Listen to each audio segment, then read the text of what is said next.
So, okay guys, eto another day, another vlog tayo. So yan, pansin nyo naman, si Boss Gino ko ay papasok na ng school. At ayun, dali-dali na siyang pinapasok. So ito guys, na problema si Daddy Jepo nyo kasi nga hindi niya alam kung ano yung gagawin niya. Yan, napaisip siya.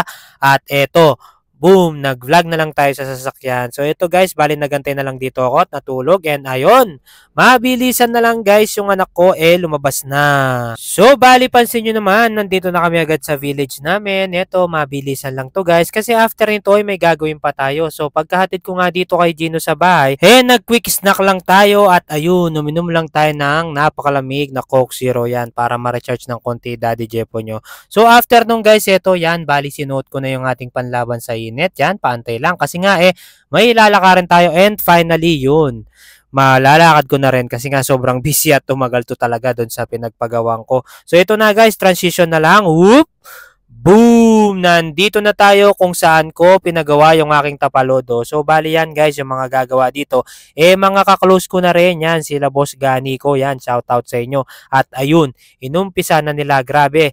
Ang tagal bago ko napagawa yan kasi nga pare-pareho kaming busy. At ayun, mabilisan na lang. Boom! Yan guys. Hindi na matatalsikan ng putik yung ating motor. At ito, shoutout sa iyo Boss Gan. Thank you. Napakagaling mo. So, ayun guys, ano na lang tayo dito. Transition ulit. And boom! Yan. Nandito na ulit tayo sa bahay. Yan, tuwang-tuwa Daddy Jepo nyo. At ayun, mabilis ang ligo na lang kasi nga nagmamadali na tayo dito guys. Yan. After kasi nito, susunduin natin si Mami at may bibilhin pa tayong kaunti para mabaon niya. So, yun, sakto.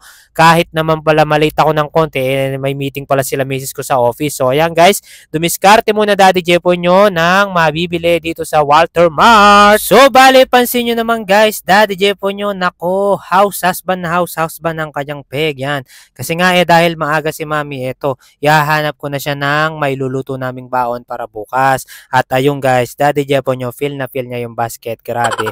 And boom, yan, ito yung pinaka-importante din, yung diaper ni Gino ko. And ayun, bumili lang ako ng Thai part na chicken para may adobo ni Mami ko bukas. So after nung guys, yan, nagbayad lang tayo. At ayan, tapos na tayong mamili. So after nga nung guys, ikakarga lang natin dito sa ating compartment para after nito ay susunduin na natin si Mami. Grabe, medyo gutom na ako dito guys. Pero kailangan tiisin natin, antayin na natin si Mami. At ayun, buti na lang, nandito na tayo kung saan siya nagwo-work. Sana'y palabas na sila at swerte naman. Saktong-sakto ako sa oras at palabas na sila.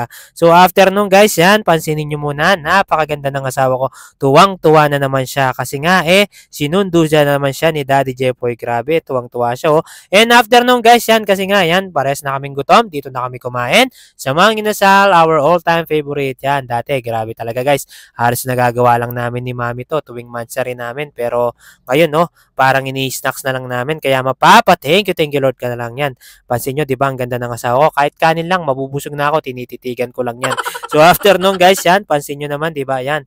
Kain lang ng kain, Daddy Jepo nyo, kasi gutom na yan. So yun, to make the long story short, yan, Daddy Jepo nyo, naka 3 rice. And ayan, pauwi na kami. So nandito na kami sa village namin. At ito yung pinakamalaking problema guys, yan, ako, Daddy Jepo nyo, yan. Call of Nature. So mabilisan na lang guys, yun lamang.